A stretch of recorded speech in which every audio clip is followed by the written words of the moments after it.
Hello and welcome along to episode 82 of the All Things Leeds podcast, the Christmas special of the All Things Leeds podcast. It's going to be exactly like every other episode. It's just this is going out on Christmas. As you can see, I've got the Santa hat on. Charles has got some kind of wacky hat. You described it earlier. It's like a St. Patrick's Day hat, like a leprechaun hat that they've just sprayed red.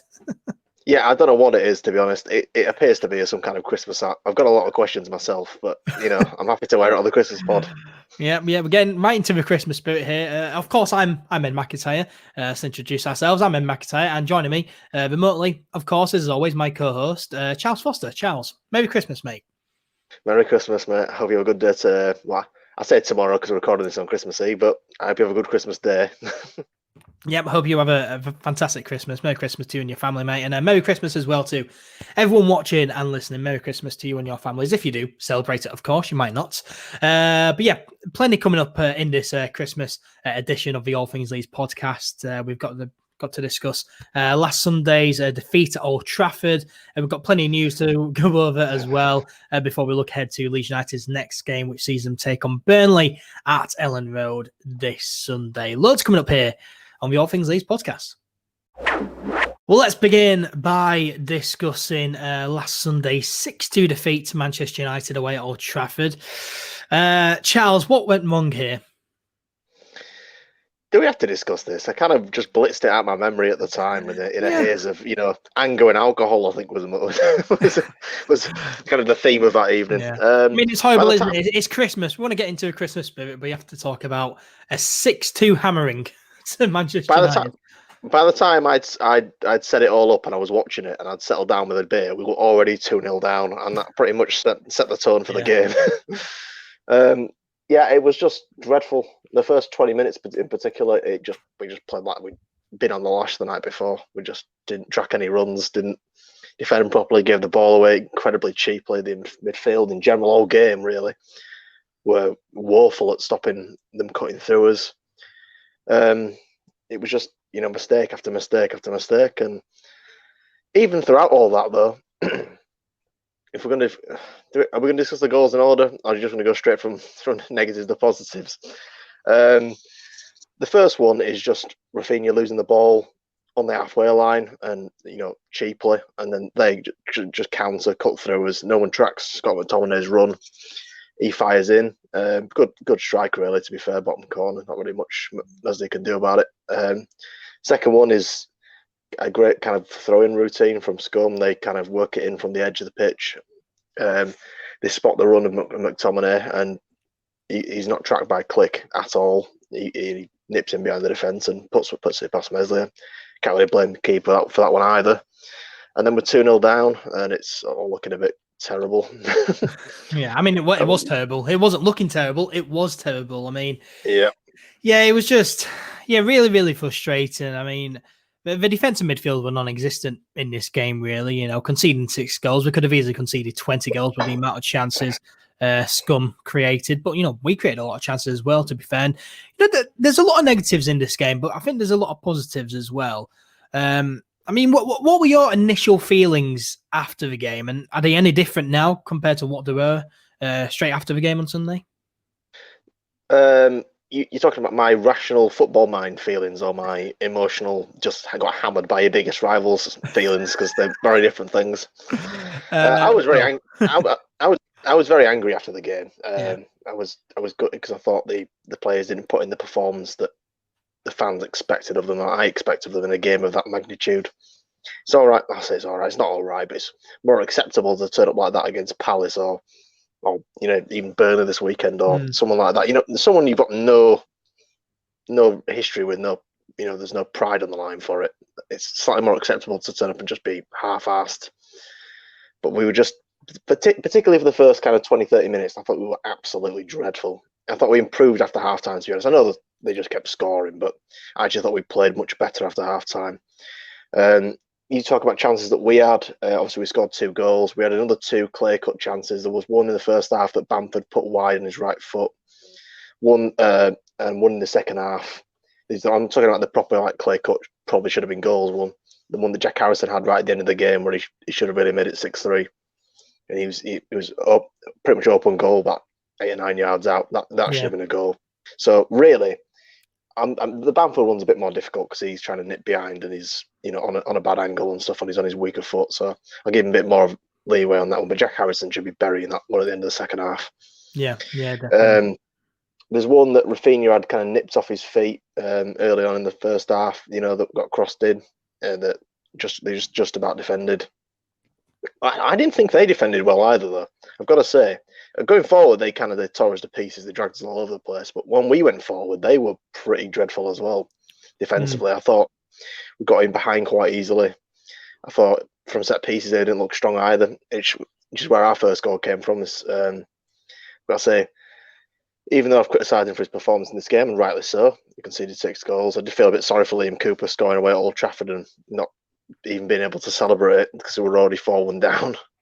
Yeah, that's got to be good. And Stuart Dallas did the same. Is great goal, great finish, but ultimately it'll be lost in the kind of shock and disgust of the defeat. Obviously, it is a shame because it was a good goal, and he beat one of the.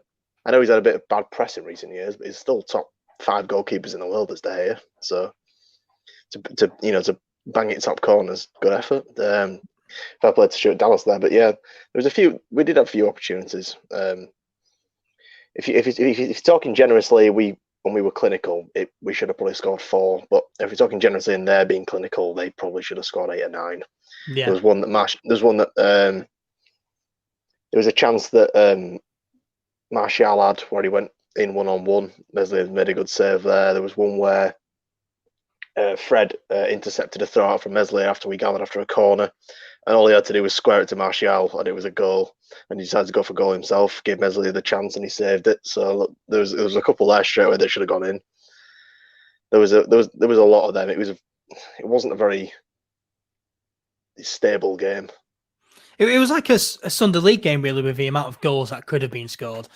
Really, it was poor defensively, from both sides. Really, as you say, we could have scored, 6 or 7 ourselves, but Man United could have scored, 8 or 9 themselves. Really, I feel as though our failure to put away chances, cost us a bit here. As you mentioned, Bamford's chance, that was when we were 2-0 down. If it makes it 2-1, could have been a completely different game. Rafinha as well, his chance when it was 5-1, we make it 5-2. You may think, all right, comeback could be on here. 3 goals, more than capable of scoring another 3 goals in the game. Jack Harrison's chance as well. We need to work on that, really, because, especially Bamford, he of course put the ball in the back of the net. It was offside, but he had a number of good opportunities there, did Bamford, and probably should have put that away. And it's a clear weakness again this season, our failure to put away good opportunities. But, the defence and midfield, they were shocking this game. It was really awful. Go on. Sorry to interrupt you, mate. But that Bamford one, the one that he scored, that offside one, correct me if I'm wrong here, and please do. It comes off the scum defender, doesn't it, from Rafinha's shot? So why is that regarded as a pass in the offside rule? If it comes off the opposition player, surely you can't be offside. It's when the initial shot is taken, Bamford's in an offside position. Is he offside with the initial shot? Yeah. Just because from when I saw it, I thought, well, if given it's come off him there, he's free to take the shot if he wants. Yeah, no, it doesn't matter about a deflection. When Rafinha takes the initial shot, Bamford is offside. Yeah, fair enough. I didn't see the angle when he initially took the shot, but fair enough. I must admit, at first after this game, I was fuming, and I was going to do a match reaction, a live match reaction after the game, and I'm glad that we ended up not doing it because I was just fuming, and I've kind of now, I'm still not happy about it, but I kind of let my emotions settle down now, and just look at the bigger picture, really. I think if we had lost 6-2 to Manchester City, but put in that performance, I wouldn't be too affected by it, really. Of course, be upset that we lost, but I think we showed good spirit in the game, just to keep on going until the final whistle. But just on this day, defensive midfield, as I say, we're poor and we failed to put away chances. What about you, Charles? Do you think if it was against any other team, it would have been that bad? It's just because it's against them lot, it's more frustrating. No, it's not just because it's against them lot. I was very angry when we lost 4-1 to Crystal Palace as well. That was bad. That was unnecessary. And I was angry when we lost that badly to Leicester. It does hurt more because it's them, and it hurts more because they just look like they wanted it far, far more. Than like, I know that they obviously they've got this 500, 600 million pound squad. They're about 5 or 6 times worth more than ours. And I think at the end of the game, I think our defence was worth about 5.3 million for what we signed for it, and their attack was like 10 times that or more. So I understand there's these factors, but there's we were like missing 5-yard passes and giving the ball away cheaply and not tracking runs and things. And these are things that are simple, they expect in every game of football. And you can forgive I can forgive losing. I can't forgive losing, but you know what I mean. Losing is easy as a swallow when you are comprehensively, dominated upon. And you play a team and they just beat you because they're just much better than you. They didn't play well enough for me to justify us getting battered that hard. If they were okay, but they weren't brilliant. We just made them look brilliant because we didn't track a lot of their runs, and we got dragged out. The midfield got dragged all over the place.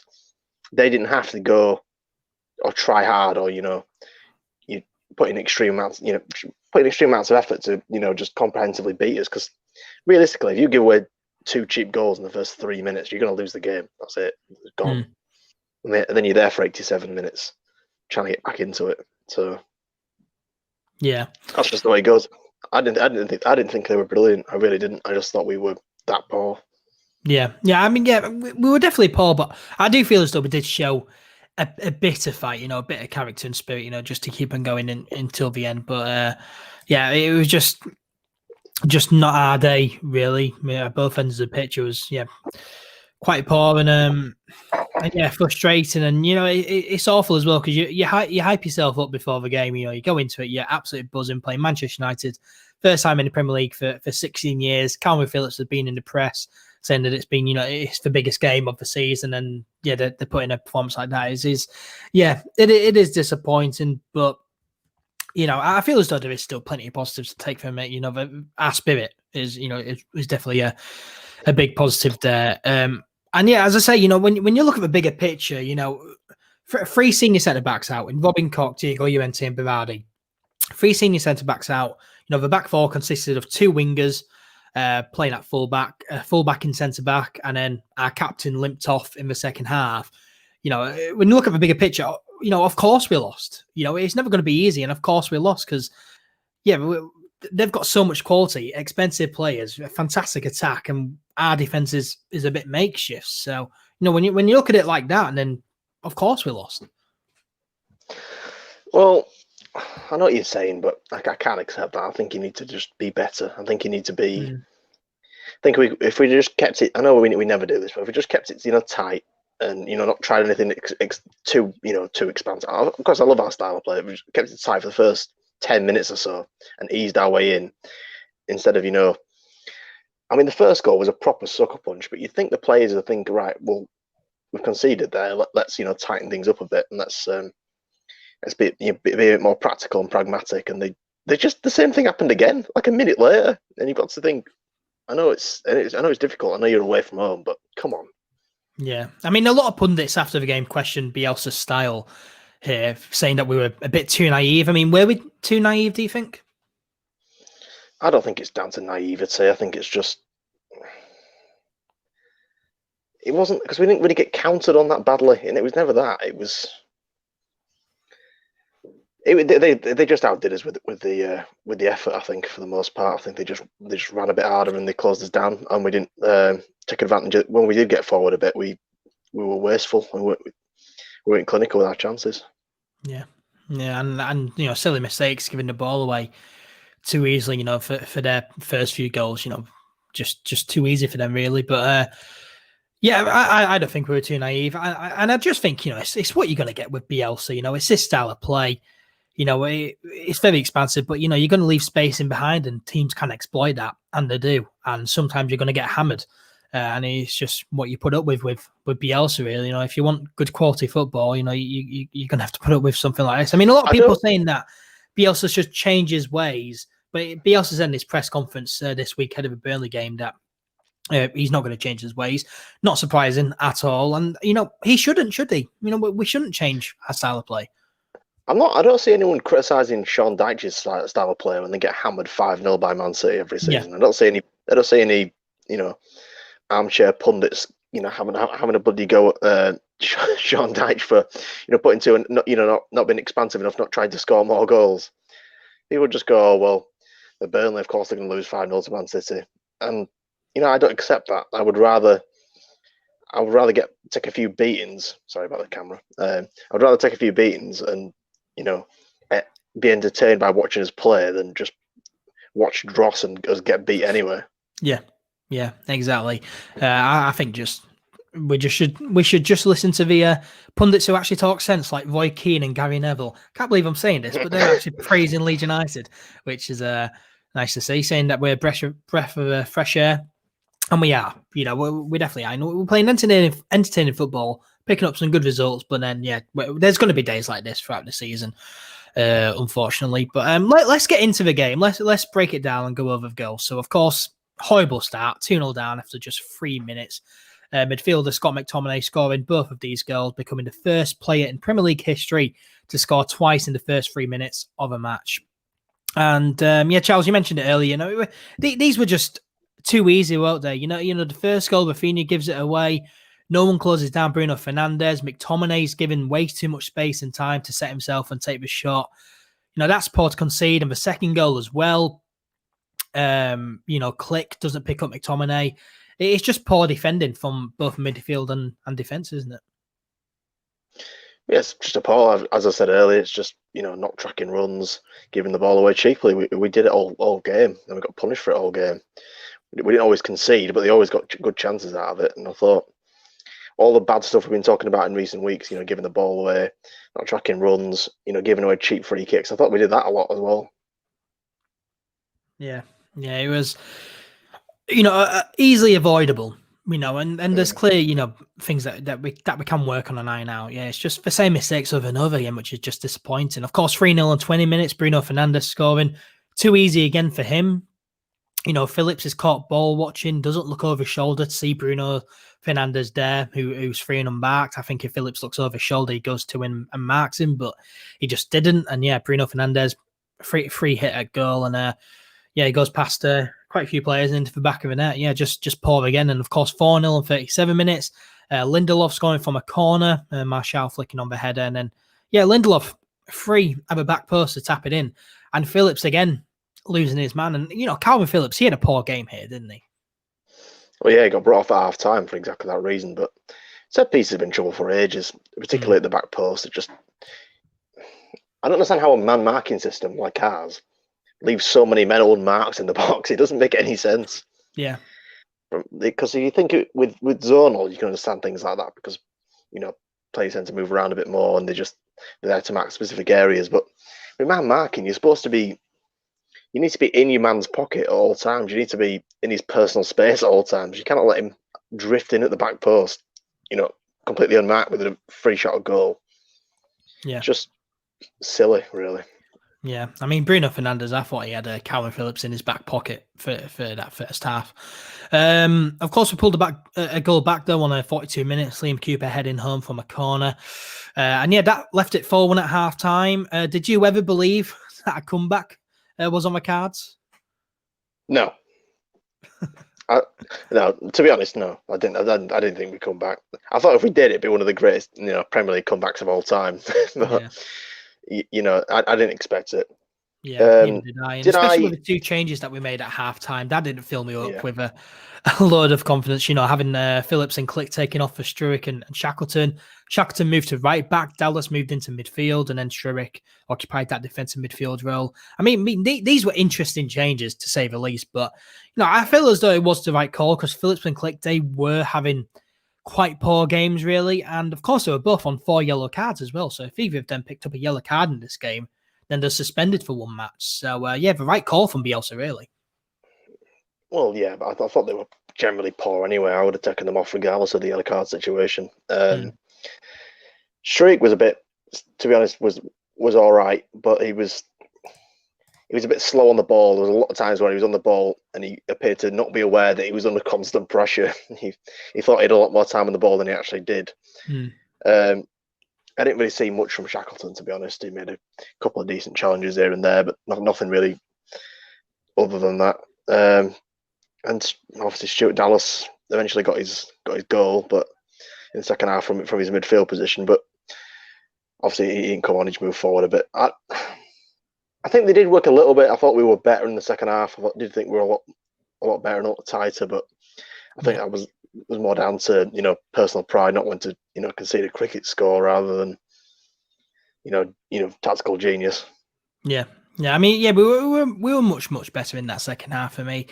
We started it well. Created a few chances. Of course, Rafinha had that good chance, and yeah, we were definitely much better in that second half. But yeah, I just say it was personal pride more than anything. When it went 4-0, I was just like, all right, let's not concede any more goals here because I don't want to lose 5-0 or 6-0. So it's 6-2. It's embarrassing, but well, at least it wasn't 6-0. You know what I mean? But yeah, it was personal pride more than anything. Yeah, as you say, you didn't want to make it into a cricket score. But of course, Dan James made it 5-1 on 66 minutes. Slotting the ball through Meslier's legs. I feel sorry for Meslier there because he's been fantastic, and to concede a goal like that is just disappointing, really. 6-1 on 70 minutes. Bruno Fernandes converting from the penalty spots after Shriek brought down Marcelo in the box. No complaints here, really, Charles. It was definitely a penalty, wasn't it? They just lays him out. It's absolute stone wall. They just plows into his legs. Yeah, didn't surprise me when it got given. Yep, no, and Bruno Fernandes converted the penalty. We pulled a goal back on 73 minutes, made it 6-2. Stuart Dallas here with an awesome finish, killing it into that top right-hand corner. No chance for David De Gea, and as you say, it's disappointing that the goal came. It didn't really matter. That's the most disappointing thing, because a world-class goal like that, you're thinking, you want a goal like that to come, as an equaliser or, a match winner, it's that good of a goal, but to come when you're 6-1 down, it's disappointing, isn't it? Yeah, it's just meaningless, really. It'd be like if Jack Harrison got his one at the end of the game. If he'd have put that shot away, it had just been consolation, really. Just save a bit of pride. It didn't mean anything, which is a shame, because, scoring away at Old Trafford is great. If any Leeds player should be proud of that, but, given the circumstances, it was nothing. No one felt anything. To be honest, I didn't even celebrate either of our goals. Yeah, because I was just I was like, well, you're not going to count for anything. Yeah, I didn't celebrate him either, but Stuart Dallas's goal, you got that was superb to watch, and Rafinha as well, laying the ball off to Dallas there, brilliant layoff from Rafinha, and Rafinha assisted both of our goals in this game, becoming the first away player to assist 2 goals against Manchester United at Old Trafford since Tony Hibbert for Everton in April 2012.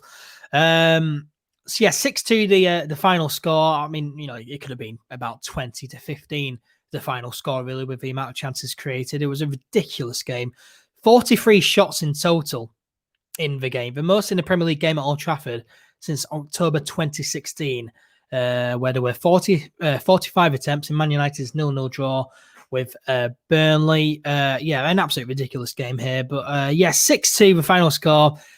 Embarrassing. It's a tough one to take, obviously, but with the way we play, as I say, we're going to get a thumping on some occasions, and unfortunately it came here against Demlot, which is just the most frustrating thing.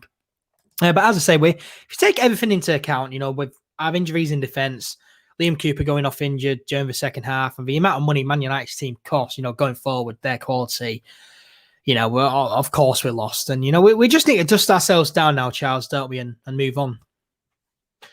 Well, yeah. I don't know if you've seen Bielsa's press conference this morning, but Llorente is back fit now, so that alleviates a bit of the injury issues at centre half. But yeah, we do just need to move on. We just need to try and get some more points somewhere, because obviously the goal difference is taking a bit of a hammering again. I think was it down to -6 now or something like that. Yeah. So worked so hard winning 5-2 midweek, getting that goal difference up, and then it just comes crashing back down. Yeah. Well, that's football for you. We'll just have to try and get some points against Burnley and not. wonder if it's possible to try and not concede a corner inside an entire game of football. Because Chris Wood is going to nod in from a corner. I'm not a betting man, but if I was, I'd lump a tenner on it because it's going to happen. Yeah. But I just hope we can, score enough at the other end that it isn't going to matter. Yeah. Have we got any positives from the Manchester United game that we can take into the Burnley game on Sunday? No. You asked the question. That's the honest answer. No. Yeah. The positives look forward to is that there are more games in this Premier League season to get points from. That's the positive. At least we found the positive. I like that. I like that. No, you can't, knock our spirit from that Man United game, and I feel that's a big positive. But yeah, when you lose 6-2, there's not much to take from that really, and you just hope we can bounce back. Of course, we stayed where we were in the Premier League table on 14th, on 17 points. We're now 7 points above the relegation zone. But 17 points after 14 games, Charles. The second best return for a newly promoted side in 6 years. We've said it on the podcast many times. We will be fine, won't we? We will be fine. I think so. We'll have to see what happens with Allardyce's West Brom, whether they start grinding out the 0-0s and 1-0s that'll drag them up the table a bit, and whether Fulham can drag some form together. But I think they're both awful, to be fair. Congratulations, I want to say Merry Christmas to all Sheffield United fans. You've doubled your points tally for the season at the weekend. So congratulations for that. Yeah, they'll be going down as well. So I think we'll be fine. Yeah, hopefully. But of course, we move on to the Sunday's game against Burnley at home. We'll preview that game later on in the show. Well, the Leeds United under-23s finished off 2020 in style after thrashing Fulham 7-1 at Thorpe Arch last Monday. 7 goals from 7 different goal scorers here. Tyler Roberts opening the scoring in the first half, heading home from a corner, and Charlie Cresswell did the same soon after. And it was 3-0 before half-time. Pablo Hernandez, Bobby Camwa, Joe Geldhart and Helder Costa scored in the second half to cap off an impressive victory, increasing their lead at the top of the PL2 table to 3 points. Charles, say what you want about them getting help from first-team players, but after 11 games, Mark Jackson's side are playing some impressive stuff, aren't they? Yeah, some great goals in there. I think, obviously, I saw a bit of stick off the Fulham fans for playing Robertson, Hernandez and Costa in a game like this, and I don't care really. It's within the rules and it's fairly funny. So I know we are playing a lot of first team players and Perveda's in there as well. But Perveda and Roberts are both under 23, so they're allowed to be in there. There's no rule break in there. I think Joe Geldhart probably needs to be promoted to the first team at some point. He's too good for the 23s level, to be fair. I think he's got serious promise and he's a great goal scorer. And a good player in general, to be fair. I'm looking forward to. I'm looking forward to seeing a couple of these make the step up. Yeah, so am I. And it's not like we're the only under 23 side who field first team players as well. When we played Aston Villa, they had Tom Heaton in goal. So I think those saying that Leeds United are cheating for playing first team footballers, it's in the rules and other teams do it. So who cares? But anyway, the Leeds United 23s playing some good stuff here. And finishing off 2020 in style, a 7-1 victory over Fulham. But the under-23s don't play again until the new year when they take on Burnley away from home on January the 11th with a kickoff for that game at 2 p.m. Now, the Leeds United women unfortunately didn't end off the year in great style after losing 2-1 at home to Liverpool Feds. Hopefully, Dan O'Hearn's side can return to winning ways in their next game, where they host Chorley at 2 p.m. on Sunday, the 3rd of January. Well, let's get into the news now, and the January transfer window is just around the corner, and plenty of reports have been flying around linking Wolverhampton Wanderers winger Adama Traore with a move to Leeds United this week. Now, Charles, no doubt Traore is a top player and, would be a quality signing, but do we really need him? Do we really need another winger? I wonder if it's possible to fill an entire team full of wingers. Should we just stick him in goal? So we just play every winger we've got? we don't need any more wingers. We need defensive players desperately. That's what we need. For me, we need a proper left back. We haven't had one in years now. And we have Barry Douglas. But Barry Douglas never played, and when he did, he ran at about 3 miles an hour. So, no, sorry, Barry. But yeah, I'd be signing to the centre half as well. I think we still don't have enough cover, and I think out of all the positions on the pitch, I think centre half gets injured the most often for some reason. So yeah, I'd be signing more defenders if I was signing anybody. Yeah. But he is a good player, Traore. I'm surprised that another club hasn't had a look at him yet, Champions League club, because I think he has got that potential to be there. And we've seen him for years. Middlesbrough, I remember him being there. I remember us playing Gary Monk's Middlesbrough side in 2017. I remember every time Traore got the ball, Gaetano Berardi two-footed him, which you could do in the Championship. It was hilarious from the stands because every single time he got anywhere near the ball, he got volleyed up in the air, which is good because every time he started running with it, he caused massive problems, which obviously he has gone on to do for Wolves. He is a good player. Would I be happy with us signing him? I wouldn't be unhappy. I would think it'd be a bit of a waste of money personally because I don't think we need him. Yeah, I agree. Adama Traore, fantastic player. I'd be buzzing if we signed him, but yeah, I don't think we need any other wingers. We didn't need any other wingers before Rafinha came in, but now we definitely don't. Rafinha, Costa, Poveda, Harrison, Alioski, Dallas, and Hernandez. Even that's 7 wingers there. We definitely don't need any more really. But now Traore definitely is a solid player. Although he hasn't really been doing as well as many people hoped he would. His best season at Wolves came last season, where he registered 4 goals and 9 assists in 37 Premier League games. But he's lacked game time this season, though, which has upset him quite a bit, as it would for anyone. And yes, reported that contract renewal talks have come to a standstill.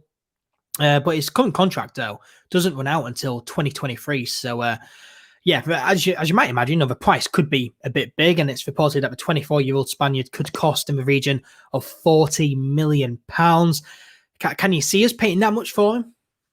We're not going to pay £40 million. It's just not going to happen. Yeah, we're certainly not. I mean, there is reports that the 49ers, San Francisco 49ers, could invest a lot more. So maybe that could help, sign a player, around that much. But, Leeds United's club director, Angus Canera, said in a recent interview with the Square Ball that January could be quite quiet. It's not to say that there's going to be no deals, but it could be quite a quiet window, really. And I personally can't see it happening. I think it'll be unlikely. I don't think we'll want to spend that much on one single player. You look at our summer signings, they were all in the region of £15 million, of course, apart from Rodrigo. So, yeah, I can't see us splashing £40 million plus on one player. I really, really can't. Victor Orta, though, is, of course, a big fan of Traore. Signed him when he was the director of football at Middlesbrough in 2016. And, we all remember Traore. Remember him from that 3-0 defeat at Middlesbrough in 2018, where Bamford scored that hat-trick. Traore slicing our midfield in half. Traore, he's played with Bamford before. They linked up quite well. Victor Orta knows him quite well. So, I guess it could work there. And I think that's why there is a link there. But no, I personally can't see it happening, really. But as I say, no doubt it would be a top signing. But, Charles, do you want Traore? Not really. I think it'd be a bad financial decision. Yeah, I definitely agree. I'd rather spend that much money in other more important areas, really, and multiple players in more important areas. As you say, in defence, I think another centre back is needed for the cover because we've seen it. Robin Cox out for another 3 months, isn't he? So, I think a centre back is needed. A proper left-sided left back as well is needed, and a midfielder as well, really. To take a bit of pressure off Pablo Hernandez, really. And backup goalkeepers too. That would be quite nice, to be honest. But I feel as though, if we're going to spend £40 million in the January transfer window, I'd rather buy, 2 or 3 players in different, more important positions, really, than just one player. Definitely agree. January wish list, Charles. Who do you want Leeds United to go for in January? I don't really have a January wish list, to be honest with you. I just want everyone who's injured to not be injured anymore. That's my wish, but I'm not gonna get that. Apologies, my camera slips. Yeah, I don't really have anybody I want. I think January is a window. There's a lot of potential to get your wallet rinsed by teams, because teams desperately going for players to boost the chances in the January transfer window. So power's massively in the hands of the selling club. So we'll end up paying like a 5 to 10 million premium on any player we actually want. So I wouldn't be forced if we did no business in the January transfer windows, to be honest with you. Yeah, and even I think our squad right now would be fine, and I think that we will stay up with the squad that we have. I wouldn't be too bothered if we did no business in January. I really wouldn't. And yeah, as you say, January transfer window is notoriously, pretty hard to, make good deals in. So yeah, if we can't find good deals, then there's no point signing anyone just for the sake of it. What if Helder Costa though left and Traore was his replacement? I mean, I can't say I'd be disappointed with that, but Helder Costa's not playing much at the moment, is he? So, and Traore is having problems at Wolves because of lack of playing time. He's not going to suit Bielsa's method of players stay in the team until they make catastrophic mistakes, then they get drafted out and other players drafted in. He's not going to want to be on the bench or in this time the 23s. He's not going to want to do that. So I can't see him fitting in, to be honest with you. Would I mind if we swapped Costa for Traore? Of course I wouldn't. Traore is a better player, but I can't see that happening. I really can't. Yeah, neither can I really. But it's an interesting link, and definitely one that's exciting. But yeah, as we say, we won't be too bothered if that didn't happen. But it's definitely one to watch out for, really, heading into the January transfer window. In other news, Marcelo Bielsa has confirmed that club captain Liam Cooper has an abdominal strain and is out of the Burnley game. However, 27-year-old Spain international defender Diego Llorente is fit to return. Charles, how big of a loss will Cooper be, do you think? Well, I mean, fairly big. I mean, he's not been in great form of late, but it's still a blow to lose your captain. I'm sure that Luke Hale will take on the role because he's obviously vice captain. I'm hoping that it'll give Llorente the chance to step up and really make a proper contribution. And if he does well, he'll cement his place in the team, which I'll be glad to see. So we'll see what happens with that. Yeah. I mean, Liam Cooper, yeah, I think over recent weeks he's been a bit questionable, really. But, he is the captain. And, I definitely do think, we'll miss something from Liam Cooper. But, there is definitely options there. Pascal Struijk, left-footed centre-back, he can slot right in there. I was just saying Luke Hale will probably get that captain's armband. But, Llorente, does he go straight in for you? Bearing in mind it's his second injury this season and, he's only just returned. Would he go straight in for you this Sunday? I think he's got to. I think stick Luke Hale in back at right back, put Llorente in at right centre-back, Struijk left centre-back, and then probably Dallas left centre-back. Sorry, left back, to be honest. And then leave Calvin Phillips in the DM role. I think that's the way I'd do it. Whether or not Bielsa wants to persist with Elland at centre-half is, I don't know, but we'll see about that. Yeah. Yeah, I think, if you don't want to throw Llorente straight in there, then Pascal Struijk will do a good job. But yeah, I think, Diego Llorente, even though it is his second injury and he's just returning, yeah, he's a Spain international. I think you kind of need to put him straight in there, really, just to have that security, really. But yeah, it'll be interesting to see what happens on Sunday. And finally, 17-year-old academy player Charlie Allen has signed his first professional contract at Leeds United. Massive congratulations to Charlie Allen. Let's now look ahead to Leeds United's next game, which sees them take on Burnley at Elland Road this Sunday, the 27th of December.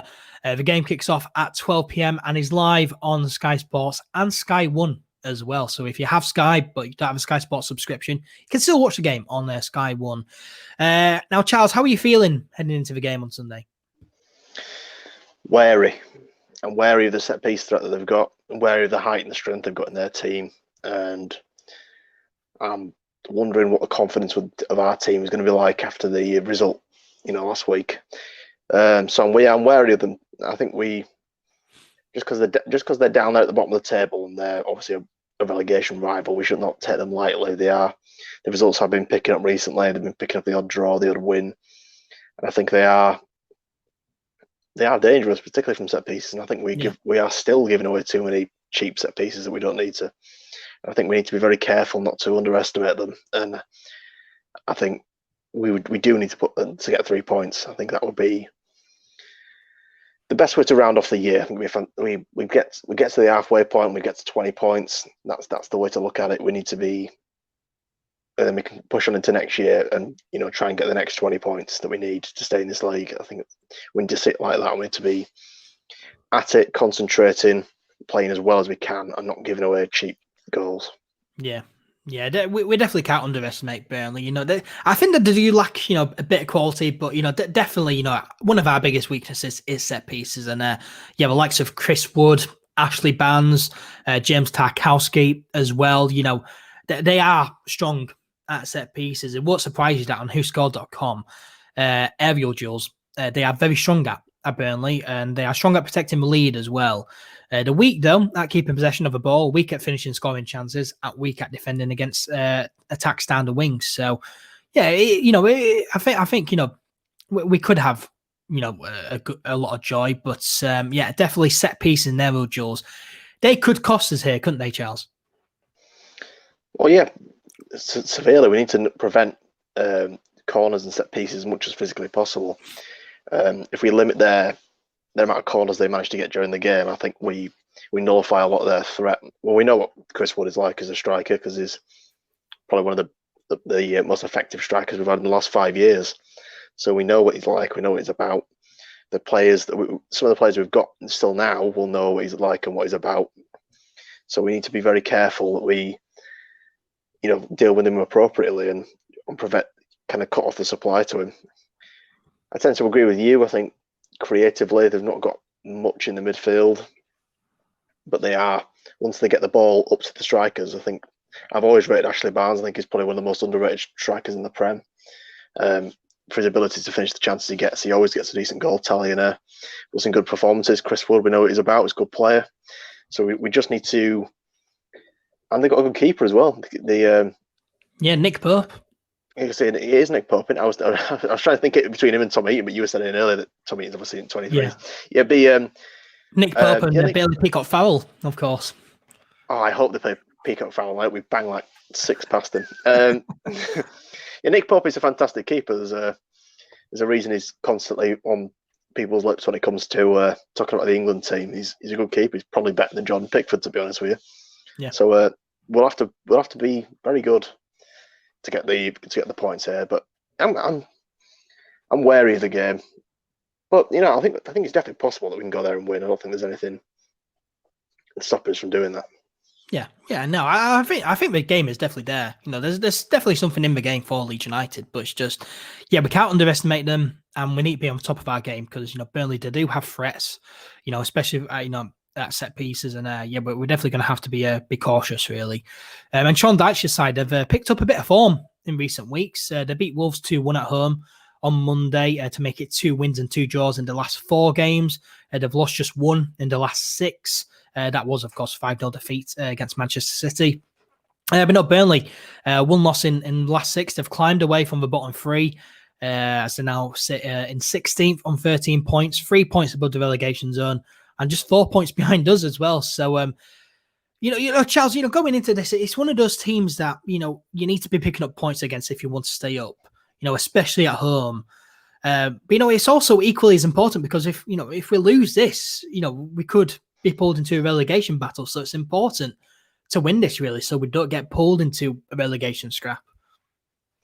Yeah, I wouldn't say it's a must win. I would say it's a must not lose. We don't want to get dragged into that. I think I think a draw would be an okay result, but we do need to win it. I want to be on 20 points by the end of the calendar year. I think it's a good benchmark for us, and I think we can beat them. There's nothing to say we can't beat them.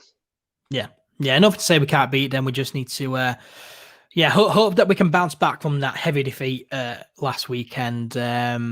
But I definitely wouldn't say that it's a must win, but must not lose. But it would be nice to win and end off the year on 20 points. If history is anything to go by, Leeds should bounce back here. We have a great record against Burnley overall. We've played 60, won 31, drawn 11, and lost just 18. The last time we faced them in the top flight was in April 1976, where we beat them 2-1 at home. We did the double over them last season, in that season, rather. Our record against Burnley in recent years, though, isn't too great. Just 2 wins and 1 draw in the last 7. The last meeting, of course, we won on penalties in the League Cup, in a League Cup tie away at Turf Moor. Hadi Sacco scored. I remember that game. Yeah. I remember last time we faced them at Elland Road was in August 2015. We drew 1-1 there. Antonucci scored a world-class goal in that game. But yeah, can we win here, do you think? Can we pick up the 3 points here? What's your score prediction? I'll back the lads going then. I'll go for a 2-1 victory. I'm going to go 3-1. I think we can. I think we can win quite convincingly. I do. Yeah, 3 points here. 3-1 to Leeds United. Hopefully, hopefully Leeds United can pick up maximum points on Sunday. Well, that brings us to the end of episode 82 of the All Things Leeds podcast. Thank you very much, as always, to Charles for joining me remotely, of course. Cheers for having me on, mate. No worries, and Merry Christmas to you and your family, mate. Hopefully you all have a good one. Yeah, Merry Christmas to you all lot too. And Merry Christmas as well to everyone listening and watching right now, if you do celebrate it, of course. Yeah, Merry Christmas. Hopefully you all have a fantastic one. And we appreciate you, as always, listening to this podcast. If you did enjoy, then make sure to follow or subscribe on whatever platform you are on right now. Give us a 5-star rating on Apple Podcasts if you're listening on there. Share the podcast around as well. It really does help us out. Make sure to follow All Things Leeds on social media. We are on Facebook, Twitter, and Instagram. Search All Things Leeds 1 on Twitter and Instagram. Search All Things Leeds on Facebook and on YouTube as well. That'll make my Christmas, having more followers. So yeah, if you want to give us a Christmas present, then make sure to share and follow as well. But yeah, Charles and I will be back next week. So until then, take care, stay healthy, stay safe, and have a very Merry Christmas.